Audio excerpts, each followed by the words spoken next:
kita mau diskusi tentang pengembangan model pembelajaran teaching factory social media marketing di sekolah kita saat ini kan.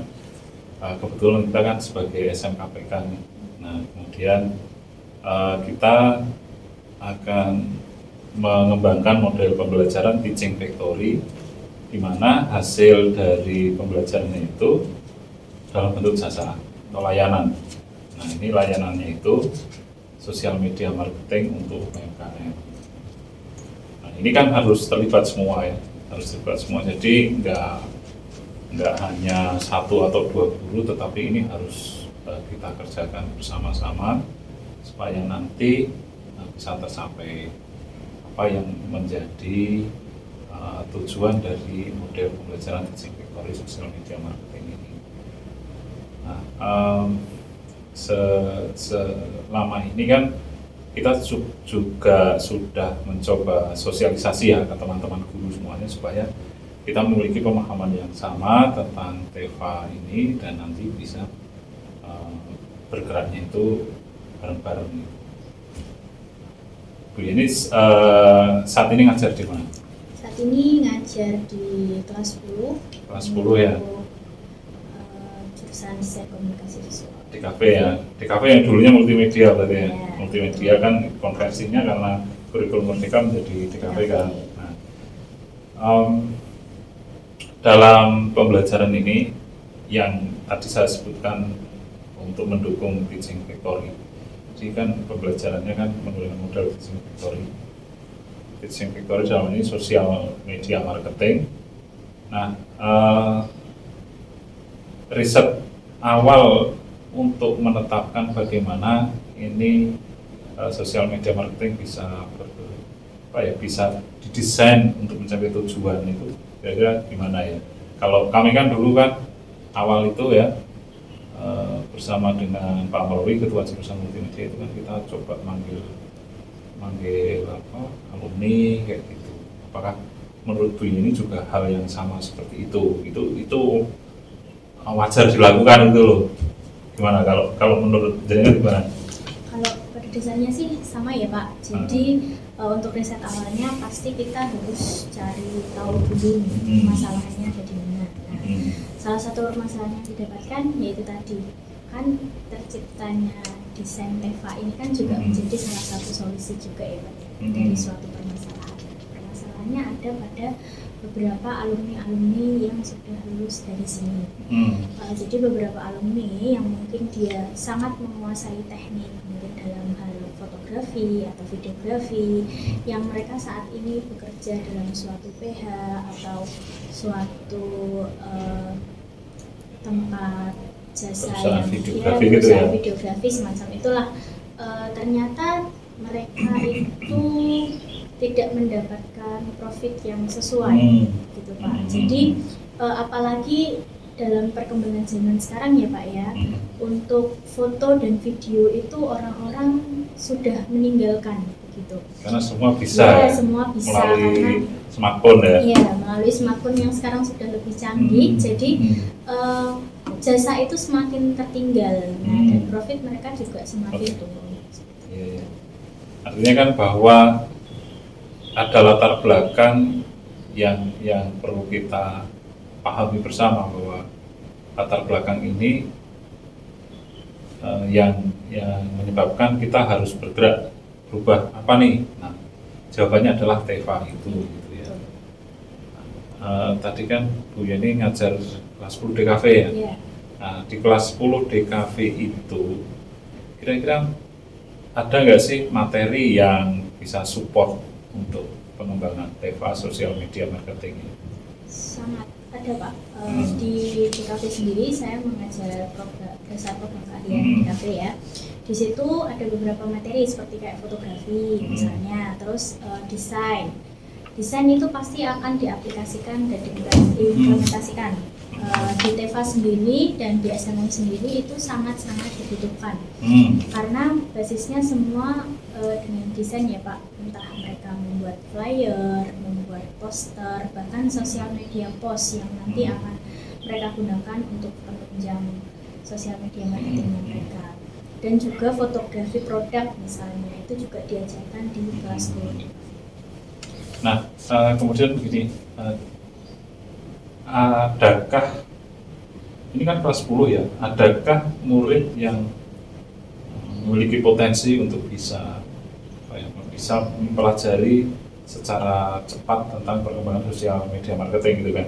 Kalau mungkin secara reguler bisa saja misalkan nanti dia akan menguasainya di kelas 11 atau bahkan malah di kelas 12. Tetapi sejauh ini yang Bu Yeni lihat gitu ya, ada nggak sih murid jenengan yang kira-kira bisa melakukan percepatan untuk belajar SMM ini? Pasti ada Pak, walaupun tidak 100% ya. Mungkin dari satu kelas itu hanya ada beberapa anak saja, tapi itu pasti ada. Jadi mereka tidak hanya belajar tekniknya saja. Mungkin kalau mereka belajar teknik, mereka hanya dapat di kelas 10. Terus nanti dilanjutkan di kelas 11 dan 12. Tapi yang dia lakukan itu lebih ke pembiasaan yang dia lakukan. Dia membuat desain misalnya. Dalam satu hari dia yang biasanya bisa membuat desain hanya 1 atau 2 produk, karena adanya pembiasaan yang dilakukan secara terus-menerus dan dia juga didampingi oleh suatu agensi pengelola SMM juga, jadi dia bisa berproses lebih cepat gitu Pak. Berarti ada ya murid jenengan yang belajar di industri agensi sosial media marketing ya. Itu gimana teknik belajarnya, apakah di saat jam sekolah atau bagaimana? Yang sejauh ini terjadi? Yang sejauh ini terjadi, mereka memanfaatkan waktu luang mereka. Dan seperti yang dikatakan itu, tidak bisa 100% semua itu sama gitu Pak. Jadi ada barangkali juga passionnya beda. Nah, juga passionnya ya? beda-beda. Jadi untuk beberapa anak ini dia memanfaatkan waktu luangnya, misalkan di hari libur Sabtu atau Minggu begitu, mereka datang ke industri agensi SMM ini untuk belajar. Berarti kita itu, menurut Bu Yeni ya, kita itu sekolah kita SMK 11 itu setidaknya sudah dipercaya oleh industri agensi itu ya, dan pada saatnya misalkan kita undang mereka atau perwakilan dari industri itu untuk ngajari anak-anak, kira-kira bisa nggak ya kira-kira ya? Menurut jenengan bisa nggak itu? Bisa Pak. Bisa ya? Karena pasti mereka juga mau menularkan ilmu. Gitu ya, karena mereka juga sebetulnya kan butuh ini ya, butuh jejaring ya. Iya. Oke. Kemudian ini apa? Dari sisi ini kan ada medianya, kemudian ada unsur marketingnya. Nah, saya sih pengen tahu aja ya dari sudut pandang Bu Yeni gitu. Kalau tadi secara teknis kan sudah diajarkan tuh. Nah, kalau sebelumnya sih saya pernah ngobrol dengan Bu Novita ya. Bu Novita kebetulan kan ngajar PKK, pendidikan wirausaha. Kalau di PKK itu kan diajarkan tentang marketing ya, di situ ada bisnis model canvas, kemudian value proposition dan lain-lain. Menurut Bu Yeni itu, apakah hal tersebut itu perlu dipertahankan? Artinya pola pembelajaran kita kan apapun akan support di SMM itu ya. Menurut jenengan gimana? Apakah seperti itu atau mungkin ada hal lain yang perlu digali lagi? Kalau di DKV itu sebenarnya juga diajarkan Pak. Jadi dalam membuat suatu desain gitu, apalagi yang sudah ada briefnya. Kalau misalnya mereka diminta untuk membuat sosial media post untuk SMM tersebut, mereka kan pasti sudah diberikan brief, ya kan. Nah, dari brief itu mereka juga diajarkan untuk menganalisa. Jadi mereka tahu kelemahan produknya itu apa. Produknya itu apa saja, terus kelemahannya apa, peluang bisnisnya bagaimana, itu mereka juga diajarkan. Jadi mereka sudah diajarkan untuk menganalisa. Oh. Kelas 10 ada lah ya? Ada, ya? iya Oke. ada. Entah itu dari bisnisnya atau dari segi desainnya. Jadi untuk menentukan desainnya itu sesuai atau tidak dengan produk, kita perlu melakukan analisa. Dan analisa itu juga sudah diajarkan dari Oke.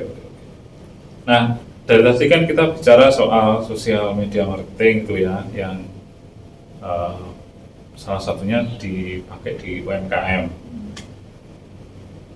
Sejauh yang Bu Yeni tahu, di sekitar SMK Negeri 11 Semarang ini, UMKM-nya itu kira-kira itu banyak atau sedikit atau nggak ada bahkan? Banyak. Banyak ya? Banyak. Artinya kan bahwa kita sebetulnya sudah Sudah. relate gitu ya, Iya. apa yang kita ajarkan ke anak-anak dengan kebutuhan di luar itu udah Sesuai. ya. Oke, sebenarnya kan sekolah itu ya memasukkan apa yang harus diajarkan ke anak-anak itu ke dalam kurikulumnya, gitu ya. Nah kebetulan saya juga saat ini ditugasi atau tugas tambahan sebagai wakil kepala sekolah bidang kurikulum. Nah, saya pengen dengar aja pendapatnya dari Bu Yeni. Bila mana nanti sosial media marketing ini kita masukkan di dalam mata pelajaran pilihan. Di struktur kurikulum Merdeka kan kelas-kelas ada mata pelajaran pilihan. Ya. Nah, kalau itu misalkan diterapkan secara masif di beberapa konsentrasi kalian, bahkan mungkin seluruh konsentrasi kalian, gimana tuh? Untuk mendukung program ini, menurut Bu Yeni gimana? Masuk akal nggak ketika itu kita masukkan di struktur kurikulum? Kalau dari beberapa jurusan yang ada di SMK Negeri 11 ini ya Pak, saya rasa itu rileks sekali karena basicnya semua itu ada. Jadi kayak misalkan sosial media marketing itu tidak hanya melulu soal sosial media post misalnya, ada juga video reels, itu Ya, bahkan betul. bisa berupa animasi, Betul. kan? Jadi dari jurusan yang tidak harus di kafe, misalkan dari anak animasi pun juga bisa diterapkan. Terus misalkan PPLG pun juga begitu, ya kan? Dalam Ya, perkembangan bisnisnya di dunia PPLG juga mereka membutuhkan. Artinya bahwa ketika ini dimasukkan ke dalam kurikulum ya, Ya. untuk masuk ke struktur mata pelajaran di seluruh konsentrasi kalian, itu sebuah kemungkinan sebenarnya. Ya. Dan itu relate gitu dengan seluruh konsentrasi yang ada di tempat kita. Oke, jadi ini Bu Yeni, rencananya itu nanti di semester ini ya, semester ganjil tahun pelajaran 2023-2024 itu kita akan coba mengkolaborasikan mapel-mapel terutama kejuruan ya untuk supporting di TEVA sosial media marketing ini. Nah, nanti misalkan Bu Yeni itu kan ngajar dasar program keahlian misalnya ya. Ya. Nah itu dasar program keahliannya nanti akan disesuaikan dengan materi yang terkait dengan sosial media marketing di mapel lain gitu. Nah, maka nanti akan ada kolaborasi antara beberapa mapel. Tentu sebelumnya harus disepakati dulu ya dengan teman-teman guru yang lain. Nah, dalam hal ini maka ya seperti yang saya sampaikan tadi di awal bahwa ini nggak bisa berjalan sendiri. Ya tentu dukungan, butuh dukungan dari Bu Yeni salah satu. Itu ya. Siap nggak? Siap. Siap ya. Oke. Siap. Terima kasih ya. Terima kasih obrolannya. Terima kasih.